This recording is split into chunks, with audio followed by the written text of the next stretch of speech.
Olá pessoal, vamos falar hoje sobre conjuntos numéricos. Desses conjuntos numéricos, nós vamos comentar sobre o conjunto dos números naturais, nós vamos comentar sobre o conjunto dos números inteiros, conjunto dos números racionais, conjunto dos números irracionais, conjunto dos números reais. Vamos falar também de alguns subconjuntos desses conjuntos, vamos falar algumas propriedades e nós vamos falar também sobre o eixo real. Esse eixo real é uma forma de usar uma reta para representar o conjunto dos números reais. Tudo bem, pessoal? Esse conteúdo ele vai estar para a gente no nosso livro a partir da página 24, se não me falha a memória. Exatamente. A partir da página 24. Vai ser da 24 até mais ou menos lá na página 30. Acho que vai um pouquinho depois. Vai até a página 34, a parte de conjuntos numéricos. Já a parte do eixo real começa na página 34 e vai somente até a página 36, com os exercícios. O conteúdo mesmo é só a 34 e a 35. Página 36 é a parte dos exercícios. E a questão que eu vou querer para a frequência de vocês vai ser a questão 27 da página 36. Eu vou criar a atividade, certo? Não preciso ficar tentando decorar lá na atividade, vai dizer bem direitinho qual é a questão. Só uma questão mesmo, para mim já é suficiente. Tudo bem? Acho que duas questões, talvez duas questões, a 27 e a 29. Pronto, só isso mesmo. Eu vou colocar lá na atividade para vocês, não se preocupem. Lembrando que eu estou gravando na minha residência, não estou gravando no estúdio profissional, então podem ter alguns ruídos aí ao final da gravação, ao fundo da gravação. Lembrando também que essa aula é de uso exclusivo dos aulas do professor Hugo Vitor. Então, por favor, não compartilhe essa aula com mais ninguém, mesmo que seja aluno do IF de outro professor, não pode. Essa aula é apenas para vocês. Vamos começar a aula. Bons estudos e qualquer dúvida, nos encontramos no nosso encontro lá do MITS. Até! Dos conjuntos numéricos que nós vamos falar, o primeiro deles é o conjunto dos números naturais. Quem vão ser os números que formam o conjunto dos naturais? Nós vamos iniciar pelo número 0, depois vem o número 1, o 2, o 3, o 4, o 5 e assim por diante. Para você saber quais são esses números, o 0 ele indica que não tem nenhum elemento de contagem e os outros são os números que a gente utiliza para contar. Então, quando você tem um conjunto e você quer contar os elementos desse conjunto, se esse conjunto não tiver elemento, 0 elementos. A partir daí, qualquer quantidade que tenha, você começa a contar. 1, 2, 3, 4, 5, 6, 7, assim por diante.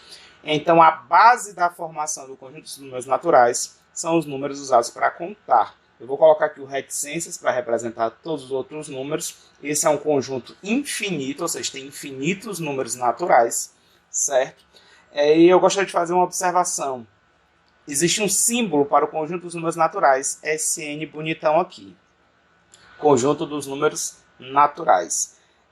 Algumas observações sobre o conjunto dos números naturais. Primeira delas, conjunto dos números naturais não nulos. Se eu não quiser colocar o 0, se eu quiser apenas os números usados para contar, seriam o 1, o 2, o 3, o 4, o 5 e assim por diante, 6, 7, 8, 9, 10.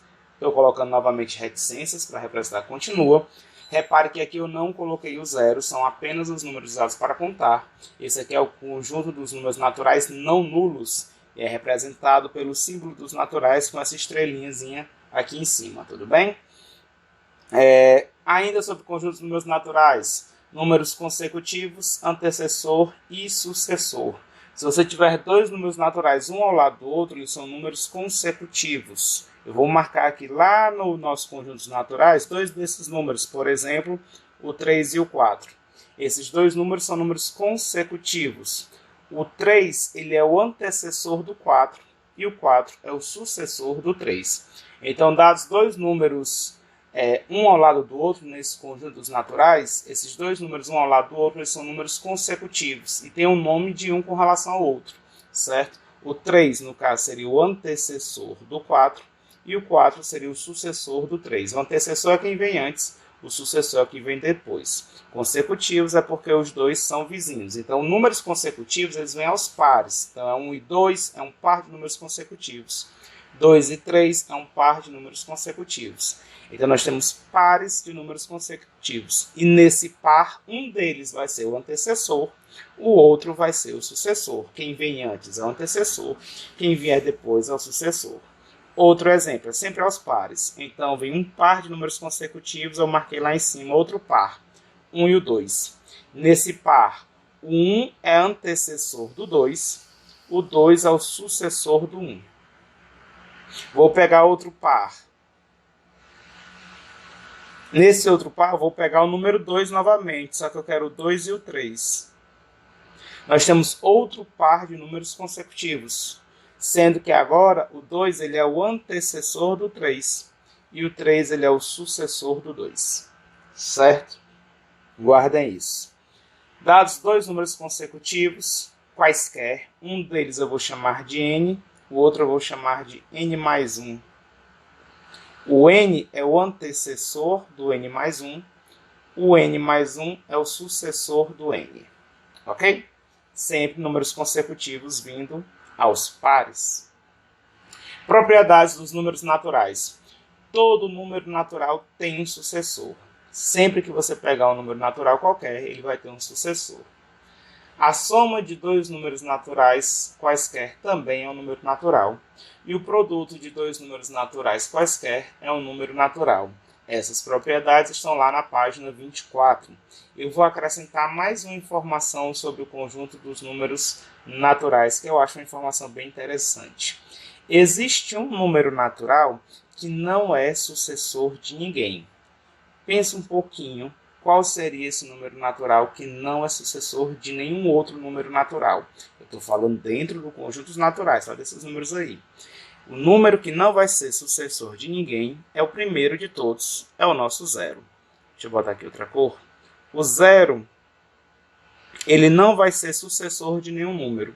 Não tem ninguém antes do zero para ele ser o sucessor. Essa é uma informação importante que eu não encontrei dentro das propriedades lá do livro. Eu acho interessante a gente comentar, certo? Vamos para o próximo conjunto numérico. Um outro conjunto numérico que nós vamos falar vai ser o conjunto dos números inteiros, representado por esse Z bonitão que vocês estão vendo aqui. Conjunto dos números inteiros. Quem vão ser esses números? Aqui vão entrar os números negativos. Então, nós vamos ter, por exemplo, o menos 3, o menos 2, o menos 1. Também teremos o 0, também teremos o 1, também teremos o 2, também teremos o 3. Números naturais também vão estar dentro do conjunto dos números inteiros. Ah, professor, então começa no menos 3? Não, vai ter o menos 4, menos 5. Como eu não vou conseguir colocar todos os números que vão estar negativos, eles são infinitos, eu vou representar pelo reticências.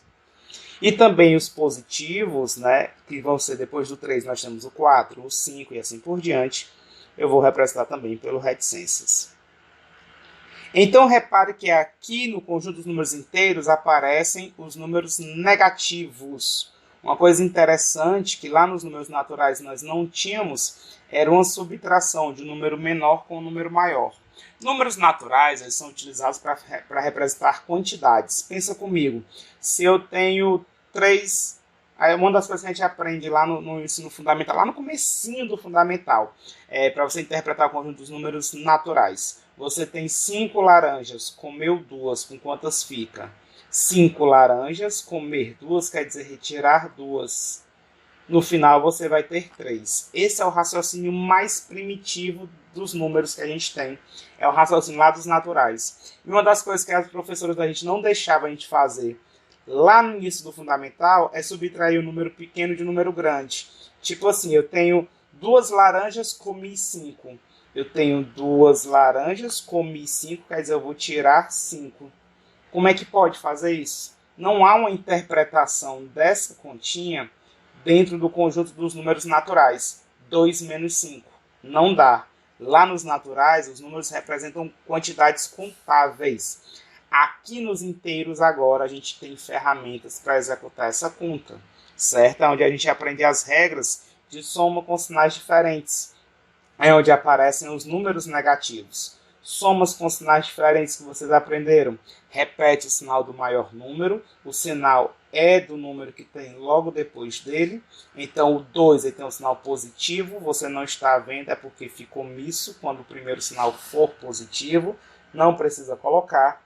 E esse menos, ao invés de ser apenas interpretado como uma operação de subtração, ele pode ser interpretado como pertencente ao número. É 2 menos 5, é o número menos 5. E aqui a gente vai ter que repetir o sinal do maior número. No caso, se eu olhar só o valor absoluto, só o número mesmo sem o sinal. O 2 e o 5. Quem vai ser o maior dentre os dois seria o 5. E o sinal na frente dele é o menos, é o negativo. Menos seria o sinal da minha resposta. E agora eu vou subtrair o maior menos o menor. 5 menos 2, a gente vai ter o número 3. Então aqui a gente tem a operação que a gente aprendeu lá no fundamental. Dentro dos números inteiros, essa operação não vai existir no conjunto dos números naturais. Eu posso interpretar o meu conjunto dos números inteiros de uma outra forma, para poder representar ele. Seria o meu conjunto dos números naturais não nulos, com o sinal negativo na frente. Eu vou pegar todos os naturais não nulos, vou colocar o sinal de menos na frente. E vou fazer a união com o conjunto dos números naturais. Dessa forma, eu tenho exatamente o conjunto dos números inteiros. Então, o que é que nós temos? Nós temos os números naturais com o sinal de menos na frente, os números naturais com o sinal negativo, e eu vou também ter todos os números naturais. O único que não vai ter sinal negativo é o zero. O zero ele é um número neutro, então nós vamos ter a partir de agora números positivos, números negativos e o zero. O zero não é nem positivo nem negativo. O zero nós vamos dizer que ele é um número neutro, certo? Não tem sinal. Observações importantes sobre o conjunto dos números inteiros. Alguns subconjuntos notáveis. Os inteiros não nulos, nós vamos ter o menos 3. Eu vou representar aqui o reticência, todos os negativos anteriores ao menos 3. No caso, menos 4, menos 5, menos 6, menos 7, assim por diante. Então, nós temos o menos 3, o menos 2, o menos 1.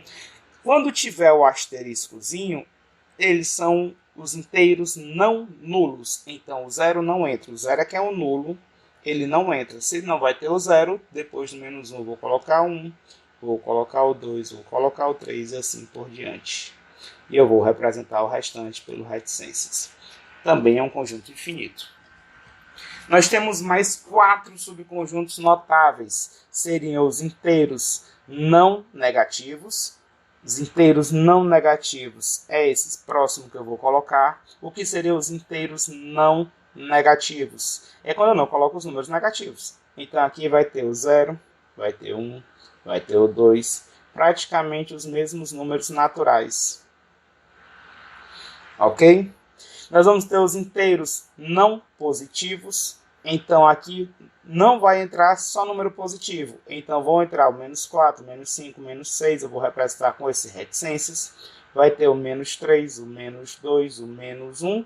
E também teremos o 0. Pararia aqui o meu conjunto dos inteiros não positivos. Certo? Quando tem o asteriscozinho é porque o zero não entra. Sempre que tiver o asterisco, o zero não entra. Então, o próximo subconjunto notável que eu vou falar é o conjunto dos inteiros positivos. Cuidado, que o anterior que eu falei são os não negativos. Nós temos 3 tipos de números. São os números negativos, um tipo. O zero, que ele é neutro. E os positivos, é um outro tipo. São 3 tipos de números. Então, quando tem um asterisco, no meu subconjunto notável, eu estou retirando o zero. São o conjunto dos números, alguma coisa, não nulos. Então, no caso aqui, o primeiro asterisco, conjunto de números inteiros não nulos. Agora, eu tenho um asterisco e tenho um sinalzinho de mais embaixo. Esse sinalzinho de mais quer dizer que eu estou excluindo os negativos. Não é porque é apenas os positivos, não. Viu? O segundo que eu coloquei, eu só fiz tirar os negativos. Então, o zero ficou e os positivos ficaram. São os inteiros não negativos. Agora sim que vão ser os inteiros, nesse próximo subconjunto, serão os inteiros positivos. O zero não vai entrar. Então aqui nós temos o 1, o 2, o 3 e assim por diante. Seria o mesmo conjunto que nós temos, os naturais não nulos. E finalmente o último conjunto numérico que eu vou mostrar para vocês desse subconjunto notável dos inteiros vai ser o conjunto dos números negativos. Então nós temos o menos 4, menos 5, menos 6, que eu vou representar com reticências. Vamos ter o menos 3, vamos ter o menos 2, vamos ter o menos 1 e pronto. E aqui termina o nosso conjunto dos inteiros negativos. Todos esses subconjuntos notáveis dos conjuntos dos inteiros, eles estão lá no livro de vocês na página 25. Então qualquer dúvida, dá uma lidazinha lá e vocês podem me perguntar no nosso encontro do Mix. Tudo bem? Mais algumas observações para a gente comentar. A ideia de consecutivo, antecessor e sucessor, que nós vimos lá no Conjuntos Naturais, vai continuar aqui. A gente também vai ter números consecutivos, no antecessor e sucessor, certo? Nós vamos ter também agora números pares e números ímpares. Nós também tínhamos número par e número ímpar nos naturais. Sim, nós também podíamos falar em números pares e números ímpares. Mas aqui a observação é que nós temos também nos números inteiros, número natural par e natural ímpar. Eu acho que muitos de vocês já sabem quais são. Aí, para relembrar, eu vou falar logo aqui nos inteiros, que também número negativo pode ser classificado como par ou ímpar. Se o número for divisível por 2, o número será par. Se ele não for divisível por 2, ele será ímpar, certo? Então, números divisíveis por 2, eles são da forma 2 vezes alguma coisa. O livro usa 2 vezes n.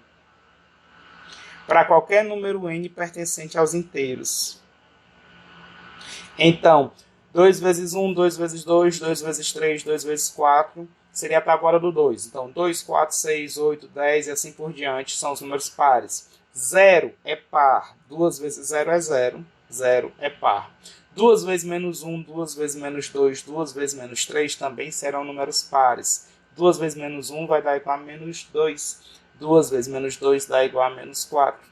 2 vezes menos 3 vai dar menos 6. Então, menos 2, menos 4, menos 6, menos 8, menos 10 também são números pares. Ok? Para um número ser par, ele tem que ser um múltiplo de 2. Ele tem que ser divisível por 2. Ele pode ser colocado na forma 2 vezes n para algum n sendo inteiro. Já os números ímpares, eles não são múltiplos de 2. Eles não são divisíveis por 2. Eles, quando forem divididos por 2, vão deixar resto 1. Os números ímpares podem ser colocados na forma 2 vezes n mais 1, onde esse n é um número inteiro. Então, 2 vezes 1 mais 1, 2 vezes 2 mais 1, 2 vezes 3 mais 1, 2 vezes 0 mais 1, você vai ter quais resultados? 1, 3, 5, 7, 9 são os números ímpares. 1, 3, 5, 7, 9.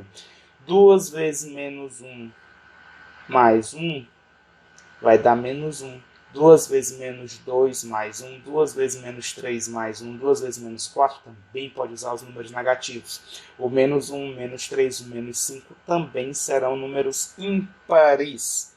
Então, os números ímpares, eles não são divisíveis por 2. Números ímpares, quando forem divididos por 2, deixam o resto 1. Propriedades dos inteiros. Todo número inteiro tem sucessor e antecessor. Todo número inteiro agora tem sucessor e tem antecessor. A soma de dois números inteiros quaisquer também é um número inteiro. A diferença entre dois inteiros quaisquer também é um número inteiro. E o produto de dois inteiros quaisquer esse resultado será um número inteiro. O produto de dois inteiros quaisquer é um número inteiro. Pronto, desculpa o enrolado da língua. Essas propriedades estão lá no livro de vocês, tudo isso na página 25, certo? E os números inteiros são bem utilizados, principalmente quando a gente precisa usar a parte negativa. A gente utiliza o zero como referencial. Nós temos agora os números positivos e os números negativos. Qualquer dúvida, vocês podem me perguntar lá no nosso encontro do Mix, tudo bem? Dê uma lidazinha nessas páginas para tirar eventuais dúvidas e vamos para o próximo conjunto numérico.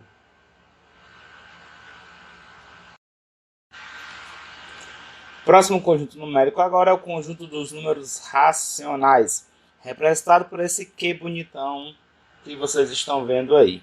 O conjunto dos números racionais é o conjunto dos números que podem ser colocados na forma de fração.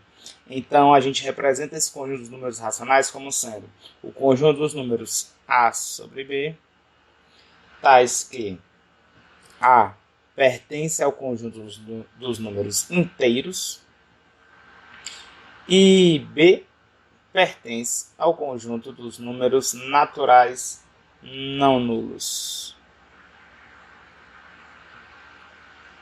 Todo número que puder ser escrito dessa forma vai ser considerado conjunto, vai pertencer ao conjunto dos números racionais.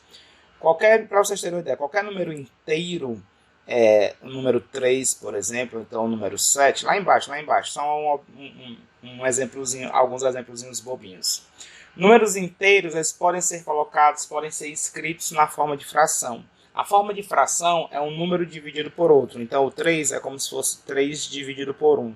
O menos 7, ele é como se fosse o menos 7 dividido por 1. Então, números inteiros, eles entram no conjunto dos números racionais, sim. O zero também vai entrar. O zero pode ser reescrito como sendo 0 dividido por qualquer número, sem ser o zero. 0 dividido por 1, 0 dividido por 2, 0 dividido por 3, o resultado dá 0. Então, você pode escrever dessa forma.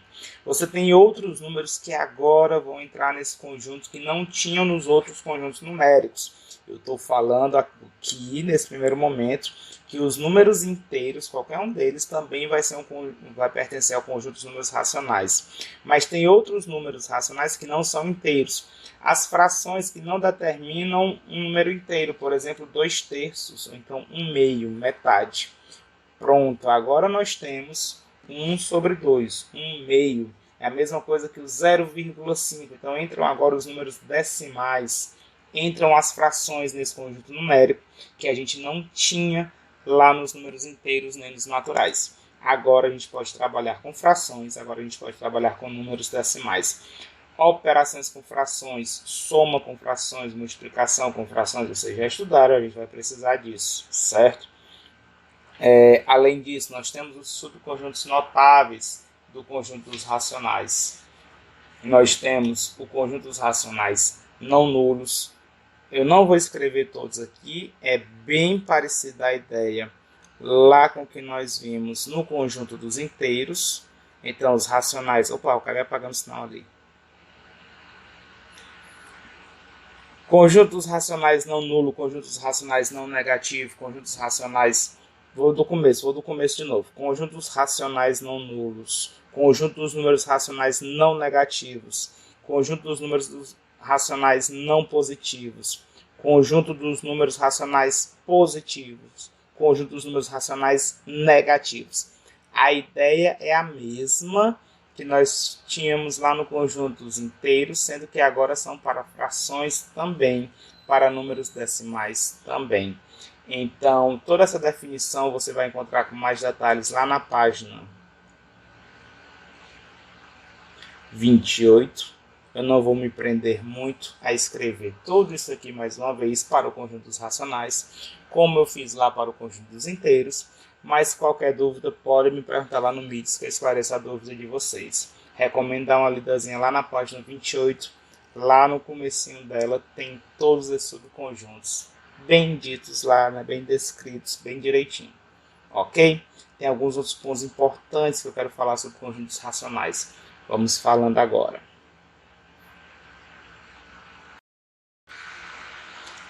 Ainda falando sobre o conjunto dos números racionais, lá na página 28, nós temos as propriedades que os números racionais possuem. Propriedade 1, a soma de números racionais quaisquer é um número racional. Propriedade 2, a diferença de números racionais quaisquer é um número racional. Propriedade 3, o produto de dois racionais quaisquer é um racional. Propriedade 4, o quociente dos números racionais quaisquer, sendo o divisor deles diferente de zero, esse quociente também é um número racional. As 4 operações que a gente aprendeu, elas são bem definidas dentro do conjunto dos racionais. Lá nos naturais, eu não podia fazer qualquer subtração, eu não podia fazer qualquer divisão. Nos inteiros, a gente não pode fazer qualquer divisão completa, ela acaba tendo resto. Aqui não, a divisão a gente faz completamente. Como assim fazer uma divisão completa? Se eu quero dividir 15 por 3, lá nos inteiros a gente pode, aqui nos racionais a gente pode. 5 vezes 3 dá 15, 15 menos 15, 0. Aqui está ok. Mas o que acontece se eu for dividir 17 por 3? 17 dividido por 3 dá 5, 5 vezes 3, 15. 17 menos 15, 2. Aqui, lá nos números inteiros, esse seria o nosso resto. Aqui não. Aqui a gente vai continuar a nossa divisão. A gente tem uma continuação para a divisão, onde lá nos inteiros a gente parava e falava que esse camarada aqui era o resto da divisão. Agora a gente pode continuar e nós vamos ter números com vírgula. Vamos fazer alguns exemplos disso. É o que nós chamamos de representação decimal. E nós temos dois tipos de representação decimal. A representação decimal finita e a infinita. Vou comentar primeiro sobre a representação decimal finita. Se eu tivesse, por exemplo, 9 dividido por 2, 9 dividido por 2, eu teria aqui 9 dividido por 2, o número que mais se aproxima seria o 4. Como esse número que mais se aproxima é o número que vezes 2, o resultado vai dar mais perto do 9, sendo que é abaixo do 9. Tem que ser abaixo. 4 vezes 2, 8. 9 menos 8, 1. Eu posso continuar essa divisão de que forma? Acrescentando 0 após 1 e depois do 4 eu coloco uma vírgula. E agora eu vou dividir 10 por 2. 10 dividido por 2 dá 5. 5 vezes 2 é 10, 10 menos 10, 0. Então, aqui a gente encerra a nossa divisão e a resposta é 4,5. O 4,5 ele é um número decimal, ele pode ser escrito na forma de fração, 9 sobre 2, ou ele pode ser escrito na forma 4,5. É a mesma coisa. Uma delas é a representação fracionária, a outra é a representação decimal. É muito importante saber como mudar de uma para a outra. Da forma fracionária para a forma decimal, basta você dividir o número de cima pelo de baixo. Já se eu tenho um número na forma decimal e quero saber qual é essa forma fracionária, por exemplo, eu tenho um número, vou pegar aqui um exemplo, 7,4. Eu quero escrever esse número na forma fracionária. Como que eu faço isso? Para cada casa decimal que a gente tem aqui, ó, a gente tem uma casa decimal. Então esse número ele vai poder ser reescrito da seguinte forma. Escreve esse número de cima sem vírgula nenhuma, seria 74. Aí eu vou dividir por.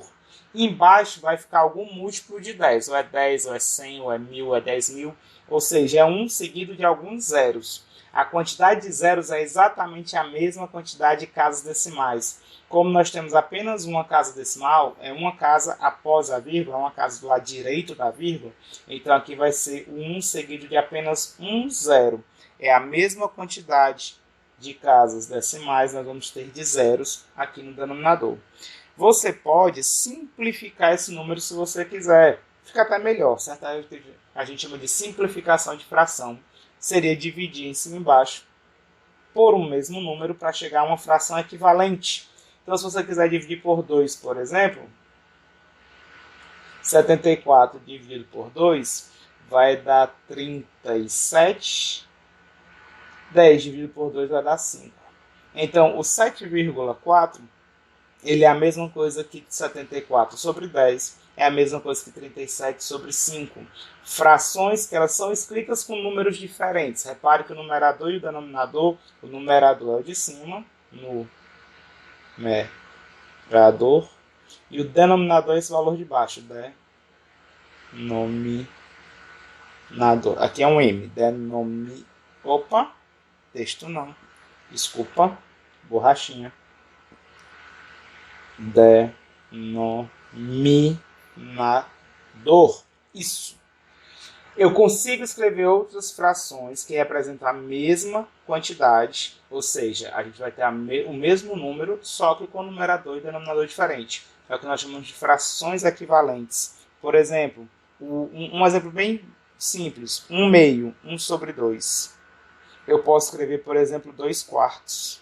Posso escrever, por exemplo, 3/6. Aqui representa a mesma quantidade, só que expressas por números diferentes. É o que nós chamamos de frações equivalentes.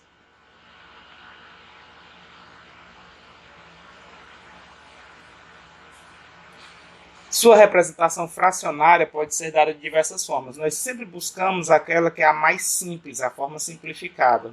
As outras formas eu posso obter a forma mais simples sempre dividido por algum número em cima e embaixo. Aqui eu posso dividir em cima e embaixo por 2, aqui eu posso dividir em cima e embaixo por 3 e eu vou obter a fração mais simples, que seria 1/2.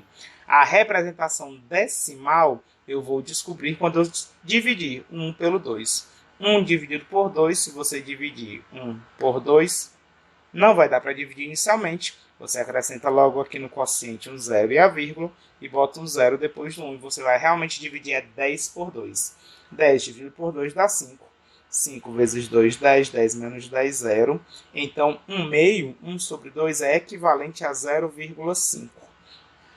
Então, aqui lembrando, né, um pouquinho das propriedades que vocês já devem ter estudado.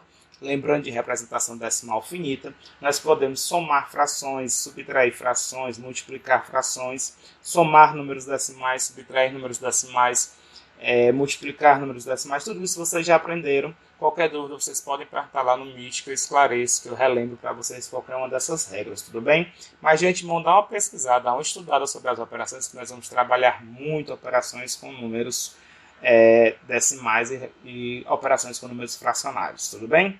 Vamos agora ver outra forma de representar números racionais.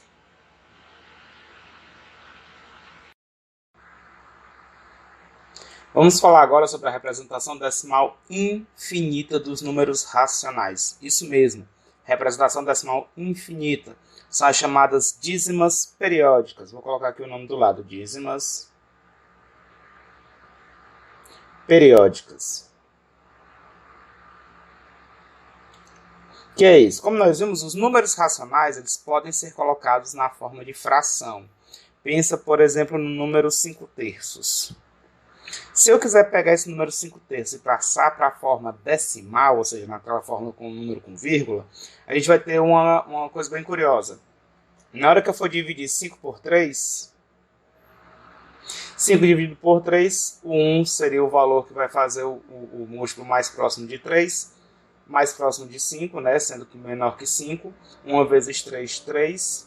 5 menos 3, 2. Eu quero que seja o múltiplo de 3 mais próximo de 5, menor que 5. Não pode ser maior, certo? 2. Não dá para continuar a divisão, e aqui é nos racionais. Então, eu acrescento 0 depois de 2 e a vírgula após o 1 lá no quociente. Continua na divisão, 20 dividido por 3 vai ficar o 6, é o melhor candidato. 6 vezes 3, 18. 20 menos 18, restam 2. Aqui eu posso acrescentar zeros novamente, sem precisar acrescentar mais vírgula. Não se coloca mais vírgula lá no quociente, é uma única vírgula apenas. Então aqui eu vou ficar com 20, novamente dividido por 3, que vai dar 6 de novo. 6 vezes 3, 18.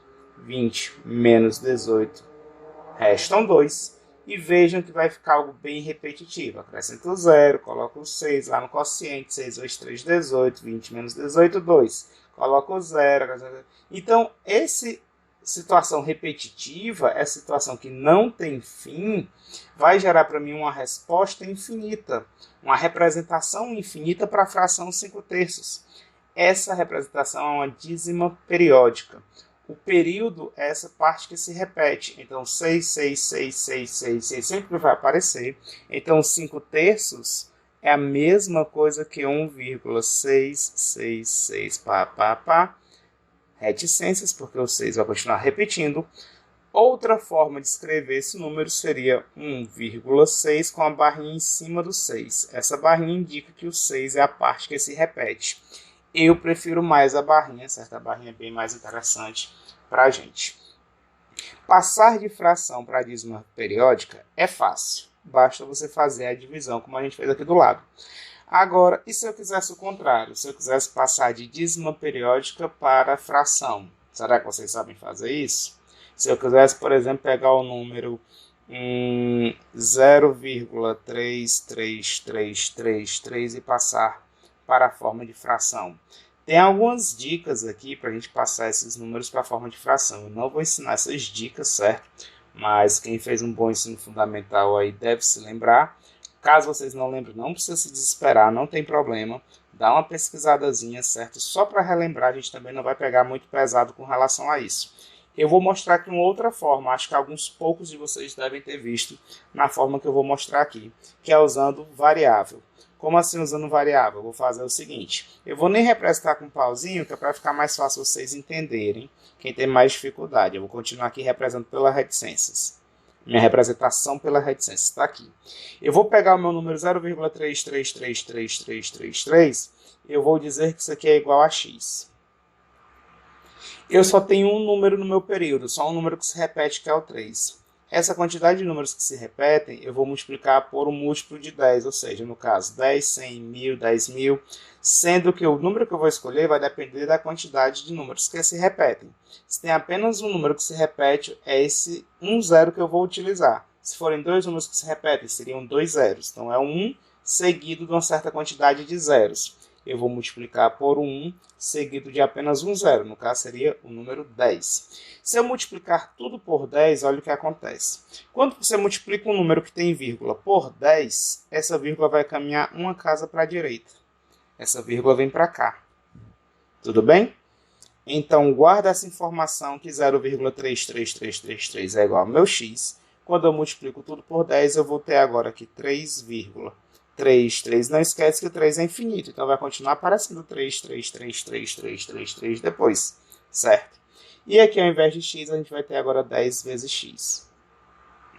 O que é que eu vou fazer agora?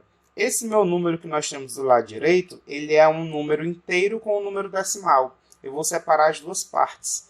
3,333333 é a mesma coisa que 3 somado com 0,33333333 e assim por diante. Eu separei a minha parte decimal da minha parte inteira. Isso aqui é igual a 10 vezes x. 0,333333, exatamente esse número que vai aparecer aqui na parte decimal, ele é o que eu chamei lá na primeira linha de x. Então, eu vou substituir esse 0,33333 por x, que foi o que eu chamei lá na primeira linha. E vai virar uma equaçãozinha. 3 mais x igual a 10x. Agora eu vou resolver essa equação. O 3 está positivo, passa para o outro lado negativo. O 10x está mais, passa para o outro lado menos. Vai ficar x menos 10x.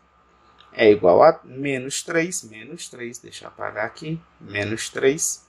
Então, vai ficar menos 9x é igual a menos 3. Vou multiplicar tudo por menos 1 para ficar positivo e vou continuar aqui do lado. Eu vou fazer o seguinte, deixa só eu arrastar essa divisãozinha aqui um pouquinho mais para o lado, para a gente ter espaço e fazer tudo aqui pertinho. Isso aqui eu vou arrastar aqui para o cantinho, para o ladinho, pronto. E eu vou continuar a minha questão, olha só, estou voltando lá para onde eu parei, foi aqui. Eu vou puxar para fazer aqui em cima, certo? Isso aqui vai ficar separado. Então, menos 9x igual a menos 3, eu multipliquei tudo por menos 1. Quem era negativo vai ficar positivo. A gente vai continuar fazendo 9x é igual a 3. O 9 está multiplicando, passa para o outro lado dividido. Então, o meu x é igual a 3 dividido por 9. Eu vou dar uma pausazinha aqui. E algumas pessoas aprenderam exatamente uma técnica parecida com o que eu vou falar agora. Se você tem um número, uma dízima periódica, e você quer passar para a forma de fração, você pega a parte que se repete, você vai colocar no numerador, e a quantidade de números que se repetem, você vai colocar em 9 no denominador. Então, se é só um número que se repete, é apenas um 9 embaixo. O valor que se repete, que seria o 3, eu vou colocar em cima. Então, fica 3 sobre 9. Algumas pessoas aprenderam assim. Aí tem técnicas para quando você tem parte que se repete, parte que não se repete. Então, tem alguns bisuzinhos que algumas pessoas envolvem dessa forma. Eu sempre utilizo a ideia da equação, porque eu não consigo decorar esses bisuzinhos, não. Não é que eu não consigo, eu nunca parei para decorar eles. Certo? Eu quase não uso, então eu sempre vou para o lado da equação. Então, você pode ir pela forma que você achar mais conveniente. Eu recomendo que ao chegar nesse momento da questão, você simplifique a sua fração. Então, ao simplificar aqui o 3 com o 9 por 3, você vai obter a fração x igual a 1/3. Só lembrando que esse x é o que a gente queria, que é o 0,3333. Eu chamei isso aqui de 1/3. Esse 1/3 é a forma fracionária do número decimal 0,33333333 e assim por diante. É uma dízima periódica, certo? Então, dê uma estudadazinha nos seus assuntos de ensino fundamental para relembrar a representação decimal infinita, para relembrar sobre dízimas periódicas. Dízimas periódicas são números racionais. Então, aqui a gente vai encerrar a parte de números racionais. Vamos para o próximo conjunto numérico agora. A gente vai comentar um pouquinho agora sobre o conjunto dos números irracionais. A gente vai representar o conjunto dos números irracionais de uma forma bem diferente. O livro traz um símbolo como sendo o Q bonitão, o Q dos racionais, só com um apóstrofozinho, um tracinho em cima. Eu não gosto de usar essa simbologia, é a que o livro traz. Normalmente eu utilizo essa primeira simbologia aqui, que é o Q bonitão dos racionais com tracinho em cima. É o que a gente chama de complementar dos racionais. Qualquer uma das duas é a mesma ideia. É o símbolo para números irracionais, só irracional mesmo? Não tem. Na verdade, a gente diz que é o conjunto dos complementares dos racionais, certo? Então, você pode usar o símbolo que eu costumo usar ou o símbolo que o livro traz. Qualquer um dos dois podem ser usados sem problema nenhum. E que conjunto numérico é esse? É o conjunto dos números que são dízimas não periódicas. Então, são os elementos x, tal que x é dízima não periódica.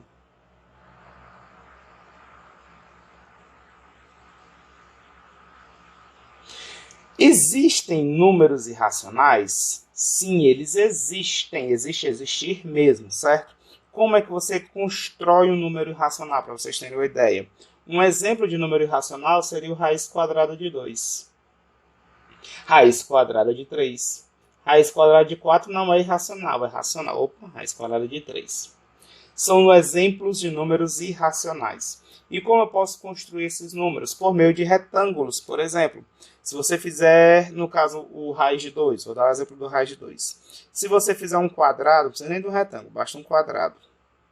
Você pega uma régua, você mede um quadrado com 1 metro de lado, ou 1 centímetro, uma unidade. Não importa qual unidade seja. Pode ser 1 metro ou 1 centímetro. 1 centímetro é bom que dá para fazer no papel, mas fica pequenininho. 1 metro você faz, vai ficar um pouquinho grande. Use o tamanho todinho da régua e chame de 1 unidade. Não importa que unidade seja essa. 1 metro, 1 centímetro, 1 quilômetro. Um quadrado de lado 1. E tente calcular para mim quanto vale a diagonal desse quadrado. Eu quero a medida da diagonal do quadrado. Qual é a primeira ideia que você vai ter para calcular a diagonal desse quadrado? Eu não sei vocês, mas quando eu olho para uma figura como essa tripinha que eu estou fazendo, onde eu tenho dois lados do quadrado e a diagonal desse quadrado, aqui nós temos um triângulo retângulo. E no triângulo retângulo, essa diagonal vai fazer o papel da hipotenusa do triângulo retângulo. Lá no ensino fundamental, a gente aprendeu um teorema que relaciona os lados de um triângulo retângulo, é chamado Teorema de Pitágoras. Vocês lembram do Teorema de Pitágoras? O que é que diz o Teorema de Pitágoras? Teorema de Pitágoras. Estou escrevendo Pitágoras aqui. O Teorema de Pitágoras diz que o quadrado da medida da hipotenusa é igual à soma dos quadrados das medidas dos catetos. A hipotenusa aí seria a minha diagonal, d ao quadrado. Isso aqui vai ser igual à soma das medidas dos quadrados, ou seja, os quadrados dos catetos. 1 ao quadrado vale 1. 1 ao quadrado vale 1, porque tem dois 1's, né? Então 1 e 1, quando eu somar 1 mais 1 vai dar 2. Então a diagonal ao quadrado vai valer 2. Essa diagonal, quando eu elevar ao quadrado, ela vai ter que dar o número 2. Então essa diagonal vai ser raiz quadrada de 2. Então você pode construir, usando uma régua, um quadrado que vai ter a medida raiz quadrada de 2. Números irracionais, eles são usados como medidas, eles são medidas, certo? Como os números naturais, eles são usados para contar, os racionais e os irracionais, principalmente os irracionais, eles são usados para medir. Então, o conjunto dos números irracionais tem uma importância muito grande envolvendo medição de segmentos, medição de peso, medição de altura, medição... o que você falar em medir, os irracionais eles vão ser os mais aptos para medições, certo? Então, sim, eles existem. Alguns irracionais famosos que vocês devem conhecer, além das raízes quadradas que não tem um valor exato, a raiz quadrada de 2 dá para ter uma aproximação, se você colocar na calculadora, esse raiz de 2, até o próprio livro traz esse valor, é aproximadamente 1,4142, é uma representação infinita, viu? 3, só que continua. E não tem nenhuma sequência de repetição de números, não se repetem de jeito nenhum. Então, raiz quadrada de 2 ele é um número irracional. Tem outro irracional famoso que vocês conhecem, que é o número π. O π ele é uma razão, na verdade ele é uma letra grega, e ele é usado para representar uma razão entre duas medidas. Se você tem uma circunferência, um círculo, né? Vamos falar uma circunferência. O π seria a razão entre o comprimento da circunferência e o diâmetro da circunferência. O comprimento da circunferência seria todo esse contorno dela. Isso aqui vermelhinho é o que nós chamamos de comprimento da circunferência. É o contorno, é a beirada da circunferência. É o comprimento. Vou botar aqui por extenso. Comprimento. Opa. Eu vou usar a letra C para representar esse comprimento, tudo bem?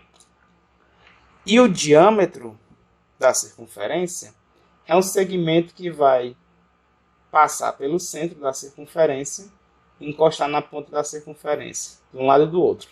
Esse aqui seria o diâmetro.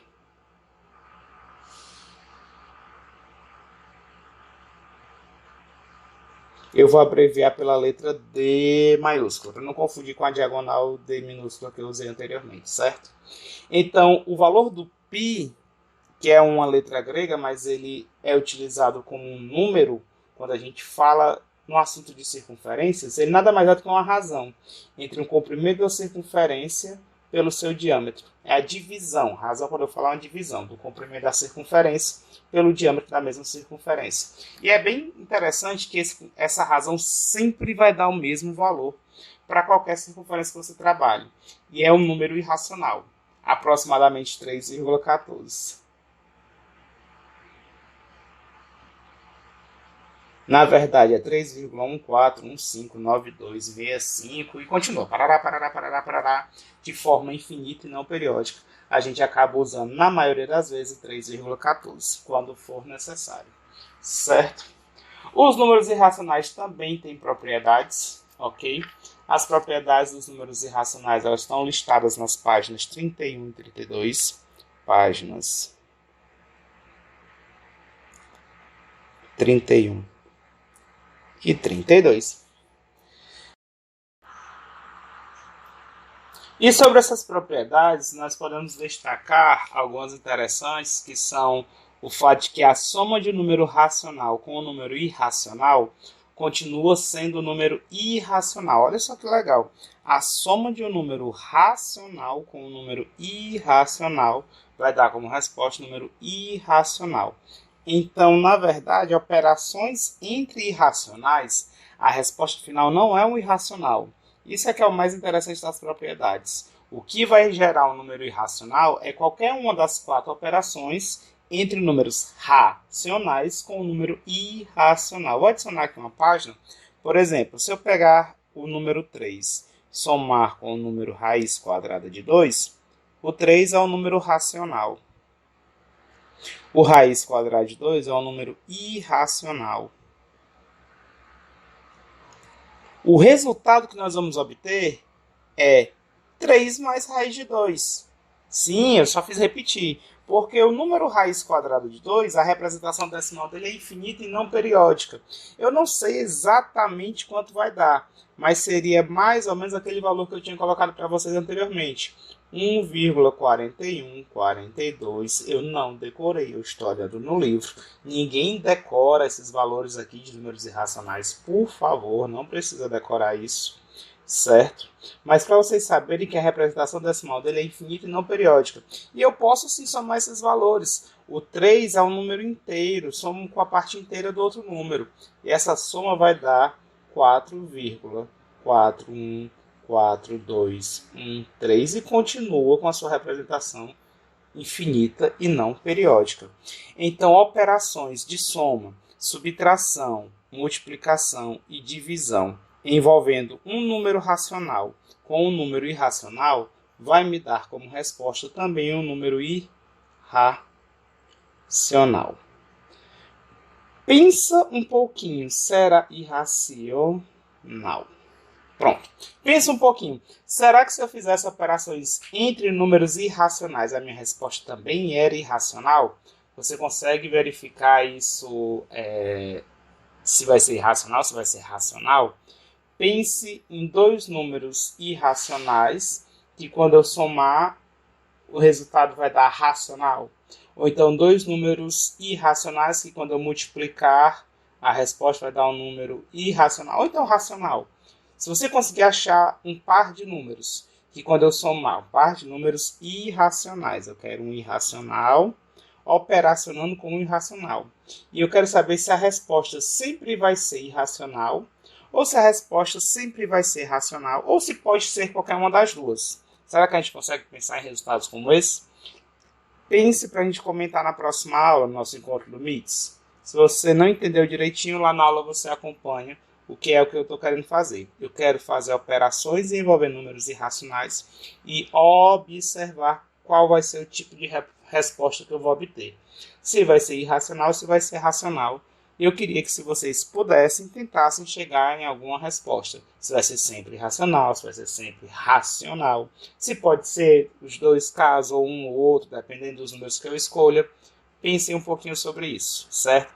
Mas as propriedades que nós temos envolvem simplesmente operações entre um número racional com um número irracional, podendo ser qualquer uma das operações básicas, ou adição, ou subtração, multiplicação ou divisão. Qualquer operação dessas quatro entre o número racional com o irracional, a resposta sempre vai ser um número irracional. É isso praticamente que a gente precisa saber envolvendo as operações com números irracionais. Vamos encerrar esse conjunto numérico por aqui. Qualquer dúvida vocês falam lá no MITS comigo e vamos para o nosso último conjunto numérico que nos interessa. Vamos lá.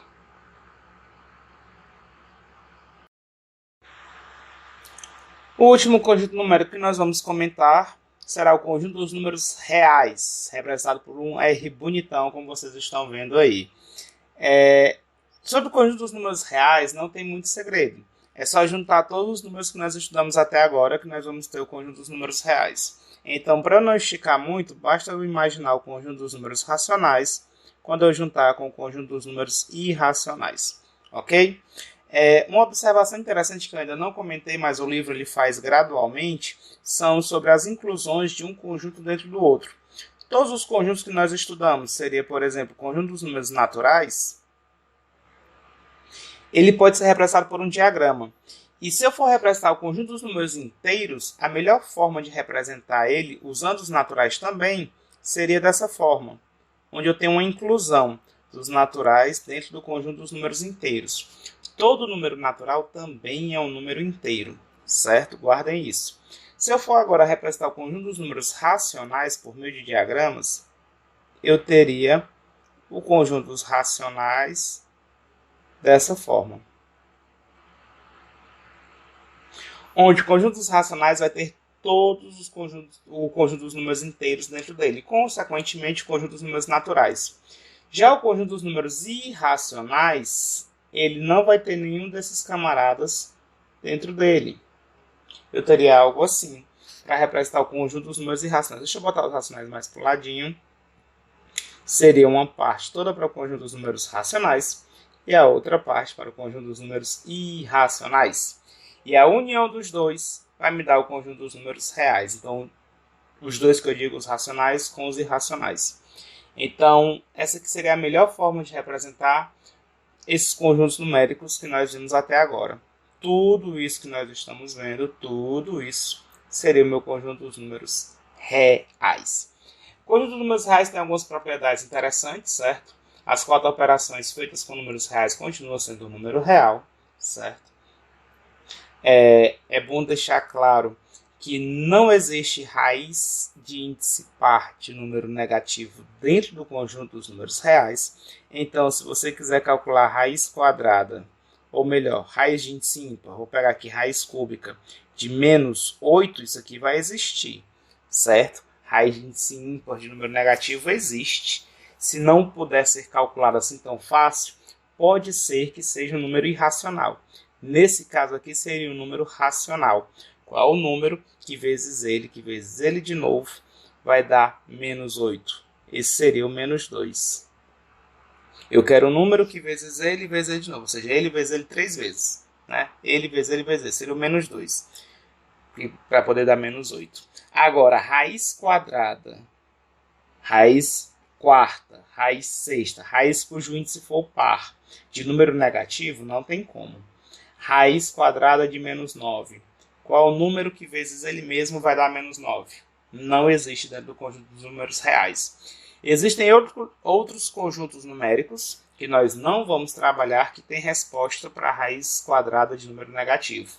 Para a gente vai dizer que a situação aqui, raiz índice par. No caso aqui, raiz quadrada, que foi o exemplo que eu usei. Mas podia ser qualquer índice par, raiz quarta, raiz sexta, raiz oitava. De números negativos, isso aqui não existe ou não pertence ao conjunto dos números reais. Tudo bem? Essa é uma das observações mais importantes que a gente tem para falar sobre as propriedades do conjunto dos números reais. No mais, são aquelas outras propriedades que já são mais vistas nas outras páginas. Qualquer dúvida, vocês podem olhar lá na página 33. Página 33 tem todas as propriedades e vocês podem tirar dúvidas lá no nosso encontro do MITS. Tudo bem? Vamos comentar um pouquinho agora sobre o conjunto dos números reais e a associação que a gente faz com números reais e a reta real, certo? Eu vou preparar aqui uma anotaçãozinha para vocês e a gente vai falar disso agora, sobre a reta real.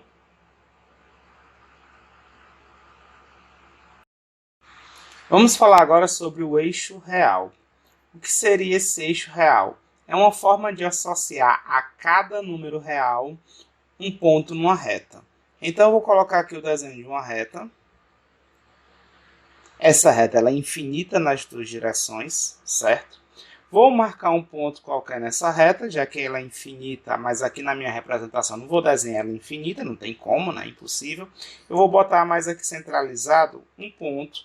Esse valor eu vou chamar de 0. Esse 0 para a gente vai servir como um referencial.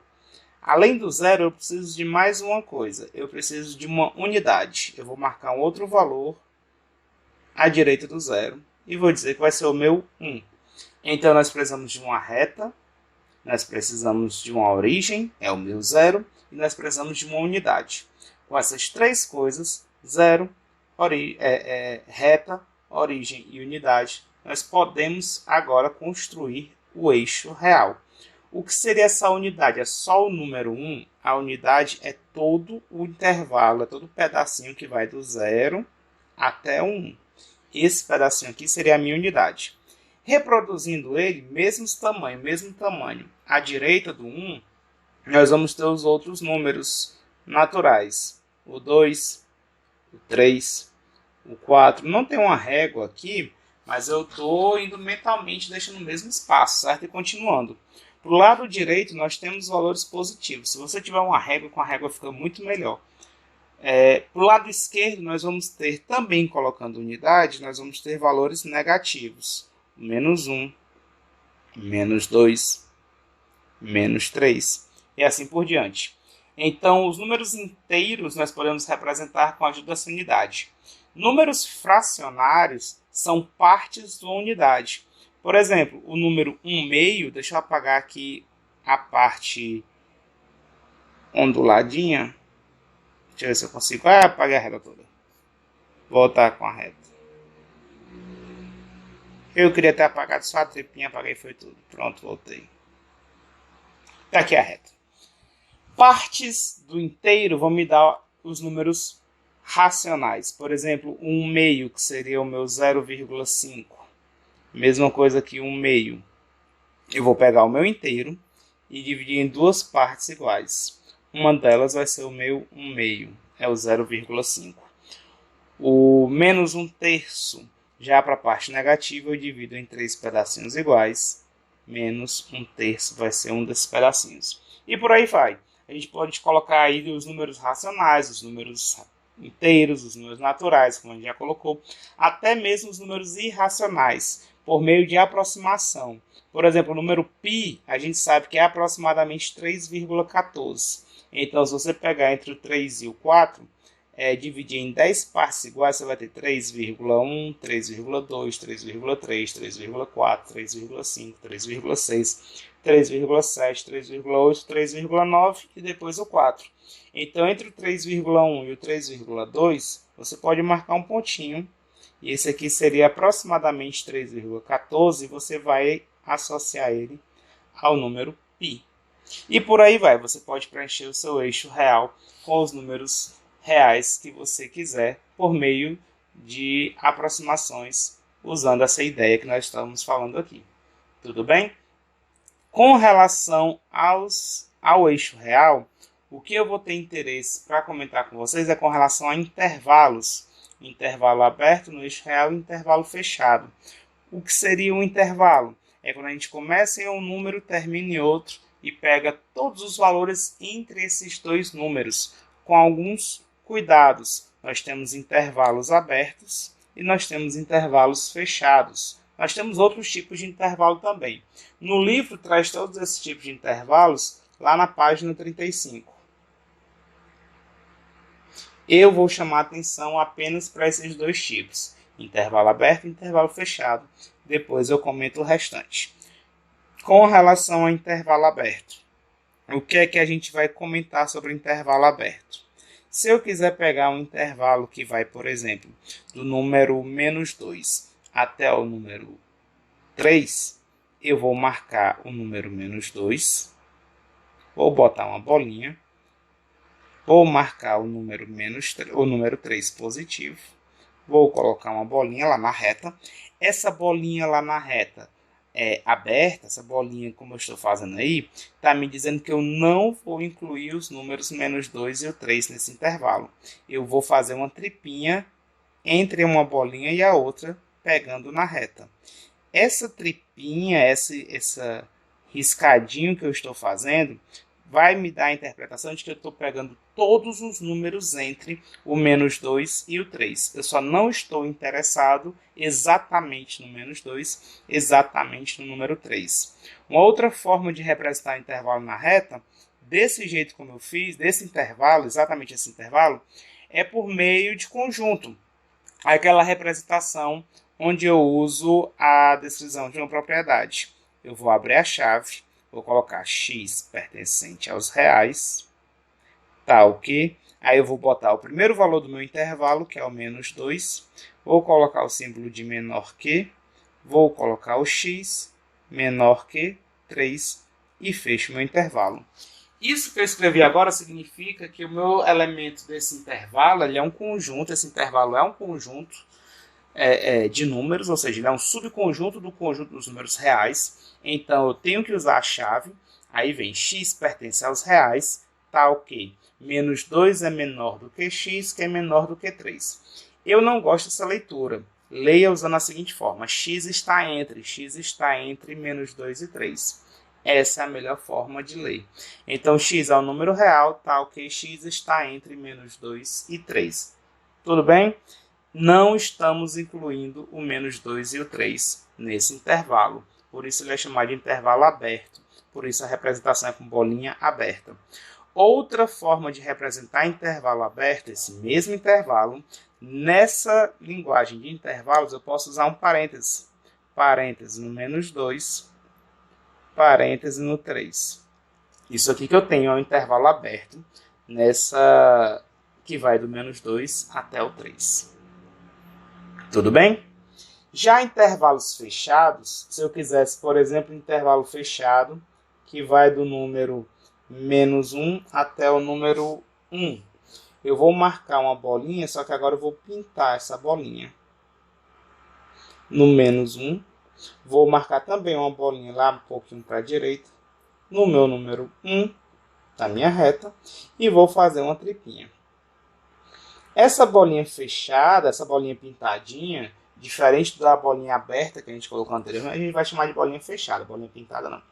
Essa bolinha fechada, sim, bolinha fechada, vai indicar que o número -1 e o número 1 entram no meu intervalo. Mas não apenas esses dois, são todos os números entre o -1 e o número 1, inclusive o -1 e o 1.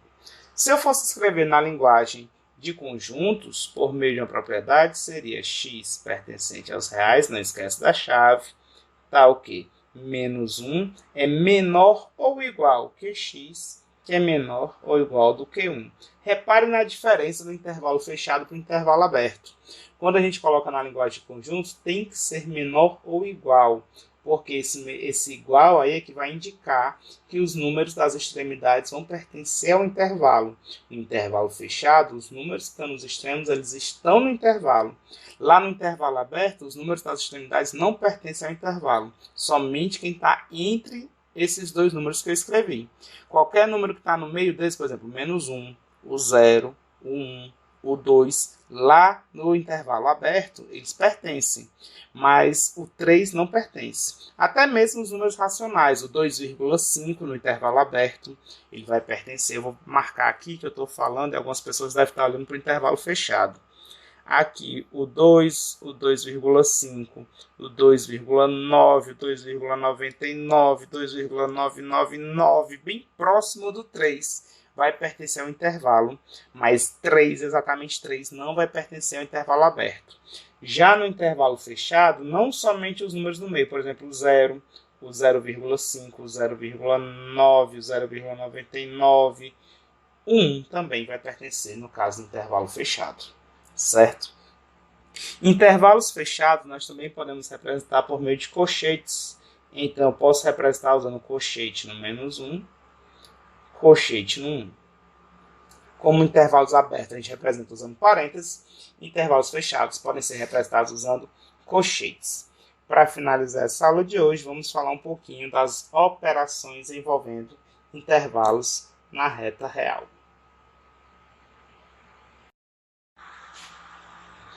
Operações com intervalos na reta também são conjuntos. Então, as operações com intervalos são as mesmas operações entre conjuntos. União, interseção e diferença. Foram as operações que nós já vimos. Algumas pessoas podem ter uma certa dificuldade com essas operações utilizando intervalo. Então, vamos trabalhar um pouquinho aqui. Lembrando que, além dos intervalos abertos e intervalos fechados, tem outros tipos de intervalos que não são nem abertos nem fechados. Por exemplo, nesse meu exemplo aqui da união, o intervalo 2, 4. Para poder representar a união entre o intervalo 2, 4 com o intervalo -1 e 3, repare que o 2, 4 é um intervalo aberto. Eu quero fazer a união com o intervalo -1, que é fechado nessa parte, mas é aberto no 3. Por que eu estou dizendo isso? Colchete, ele me dá a ideia do fechado, ele me dá a ideia da bolinha fechada, já o parênteses, ele vai me dar a ideia da bolinha aberta. Então, quando eu estou misturando esse intervalo que não é nem aberto nem fechado, certo? Guardem essa informação. Então, nós vamos ter o intervalo 2, 4. Eu vou colocar aqui uma reta para representar o intervalo que vai do 2 até o 4, com a bolinha aberta e a tripinha entre eles.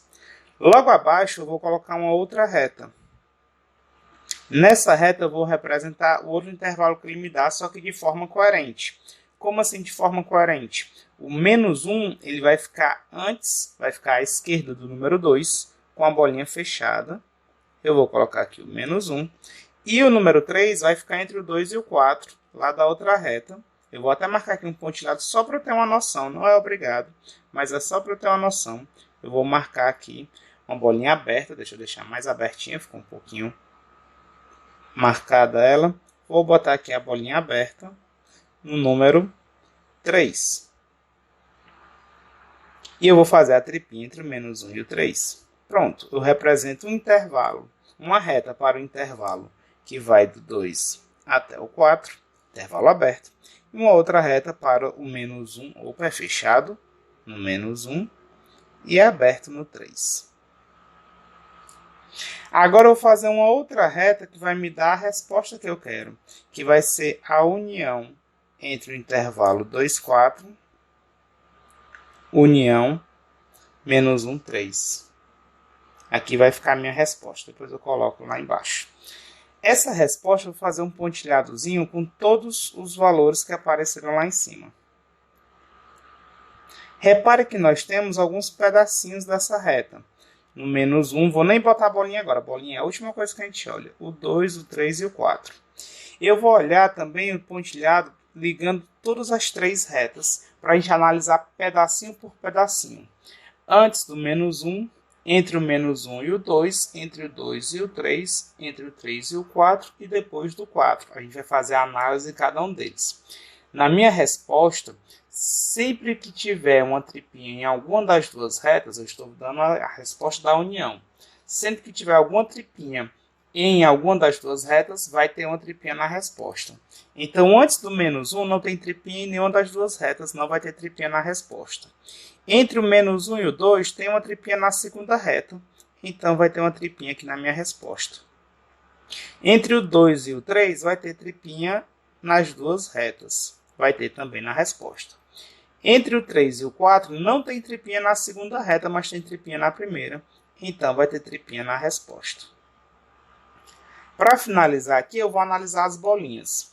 Sempre que tiver uma bolinha fechada, não importa se vai ter bolinha aberta no mesmo canto. Se tiver uma bolinha fechada em alguma das duas retas, a bolinha fechada vai ficar na resposta. Então, no menos 1 tem bolinha fechada na segunda reta, vai ficar fechada na resposta. No 2 tem bolinha aberta na primeira reta, mas a tripinha da segunda reta passa por cima do número 2, lá daquela reta.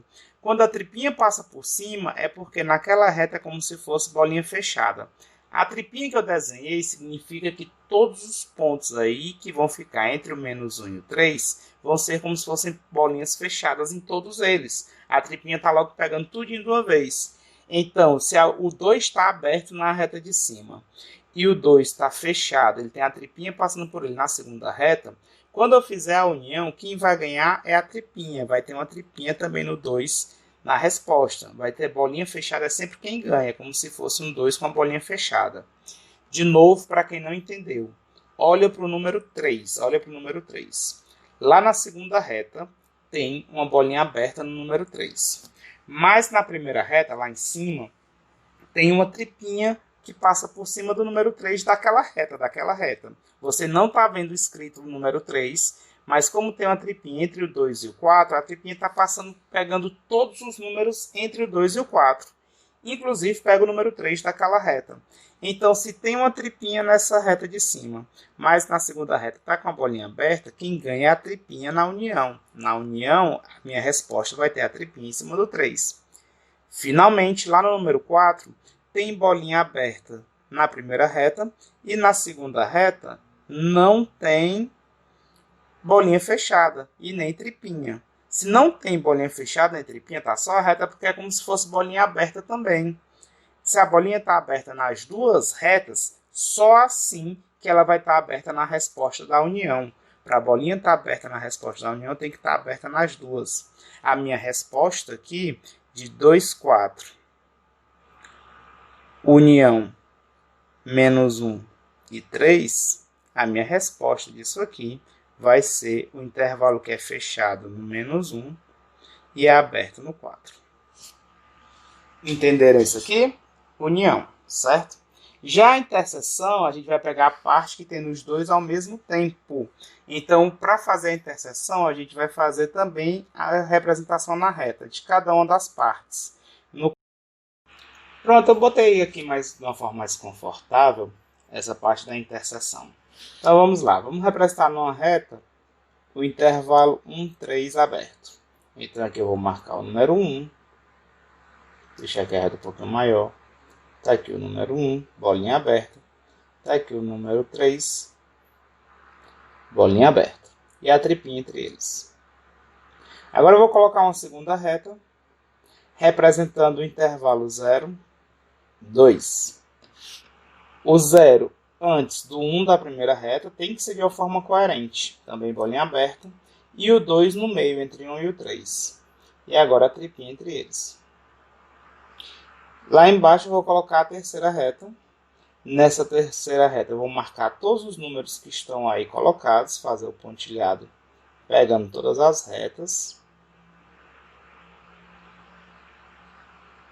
Tá aqui o 0, tá aqui o 1, o 2 e o 3. Bolinha é a última coisa que a gente analisa.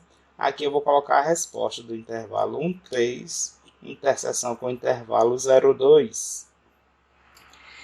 Eu só vou colocar tripinha na resposta da interseção se tiver tripinha nas duas retas ao mesmo tempo. Esquece a bolinha por enquanto.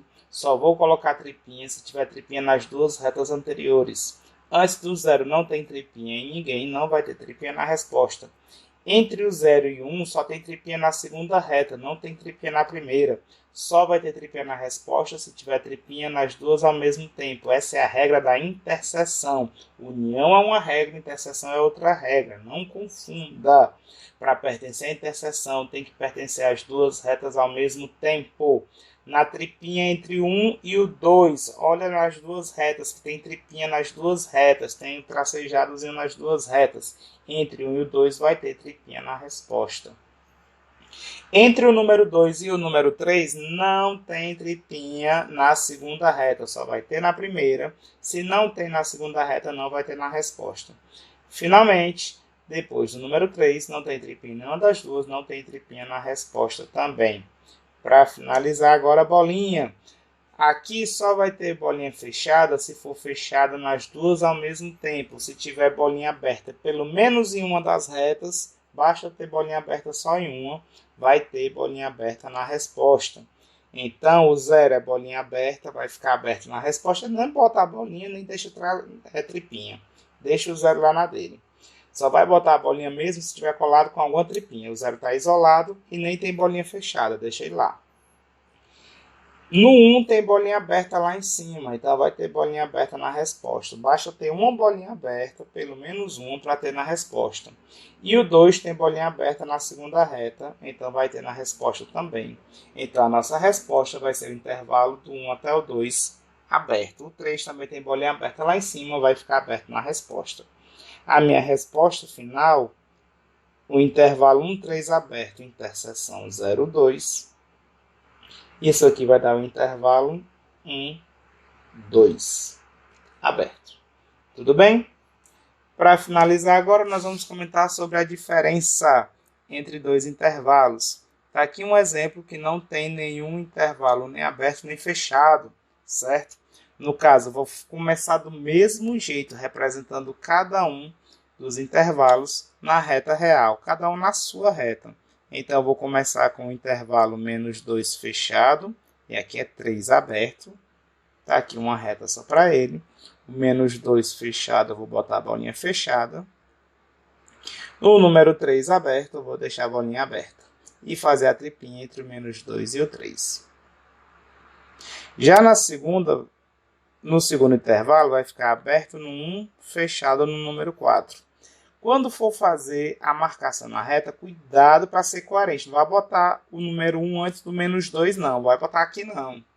Não vai botar aqui, não. Tá errado. Não vai botar 1 aqui, não. Tá errado. Tem que ficar entre o 2 e o 3. Entre o menos 2 e o 3. Entre o menos 2 e o 3.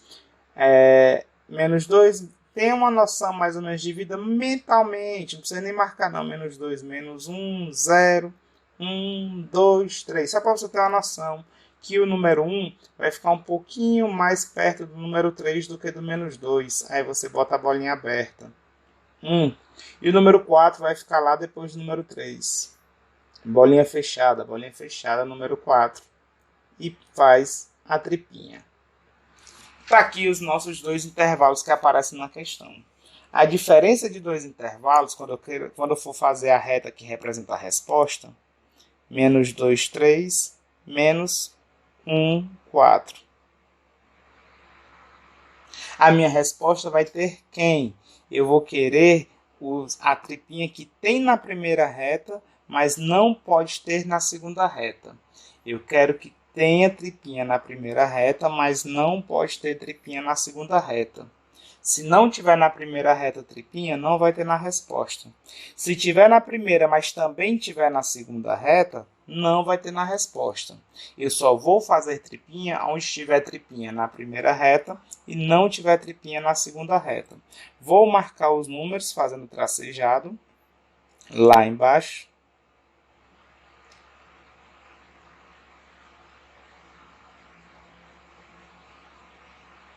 Está aqui o menos 2, o 1, o 3 e o 4. E agora eu vou marcar as tripinhas. Deixa a bolinha para o final. Então, a gente vai ter tripinha lá na primeira reta. Antes do menos 2, a gente não tem. Antes do menos 2 não tem tripinha, então não vai ter na resposta. Entre o menos 2 e 1, nós temos tripinha na primeira reta. E não tem tripinha na segunda reta entre o menos 2 e 1. Não tem tripinha. Então, vai ter na resposta. Só vai ter na resposta se tiver na primeira e não tiver tripinha na segunda reta. Repara que entre o número 1 e o número 3 tem tripinha nas duas. Não vai vir para a resposta.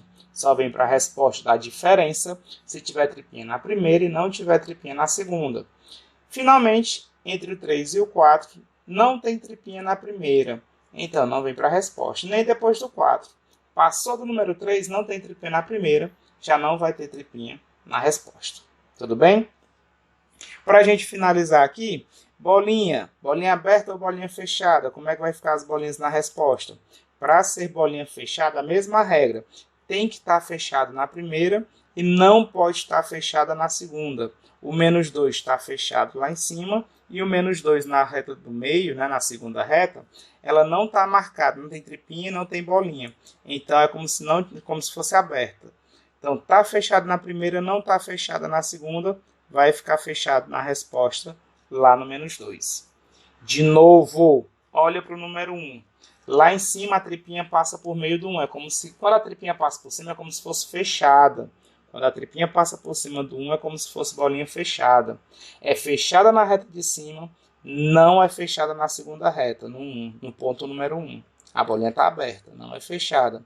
Se está fechada na primeira, não está fechada na segunda, vai ficar fechado na resposta. No número 3 está aberto. Valores que tiverem bolinha aberta na primeira reta vão ficar abertos na segunda reta. O número 4 também está aberto lá na primeira reta. Então vai ficar aberto na segunda. Professor, não tem nem bolinha no número 4 lá da primeira reta. Quando não tem bolinha, não tem nem tripinha, é porque já é bolinha aberta. É porque aquele valor não está incluso no meu intervalo. Então, tanto no 3 como no 4, é como se fossem bolinhas abertas na primeira reta. Vai ficar aberta na segunda reta. A minha resposta aqui vai ser o intervalo fechado de menos 2 até o 1. Tudo com bolinha fechada. Vai ficar menos 2, 3, menos o intervalo 1, 4. Cuidado que o menos 2 é fechado, o 3 é aberto. O 1 é aberto e o 4 é fechado. A minha resposta dessa diferença vai ficar o intervalo fechado do menos 2 até 1. Gente, pode parecer complicado, mas são as mesmas regras de operações entre conjuntos que nós vimos. União, junta tudo. Interseção, só o que tem nos dois ao mesmo tempo. E a diferença é o que tem no primeiro e não tem no segundo. Mesmas regras das operações entre conjuntos são operações entre intervalos. Então, a gente vai terminar por aqui. Nós vamos tirar as dúvidas e fazer exercícios lá no nosso encontro do MITS. Bons estudos para vocês e façam a atividade de frequência, por favor, certo? Para a gente poder tirar dúvidas e comentar ela lá no nosso encontro do MITS. Tchau, tchau, pessoal. Até o nosso encontro.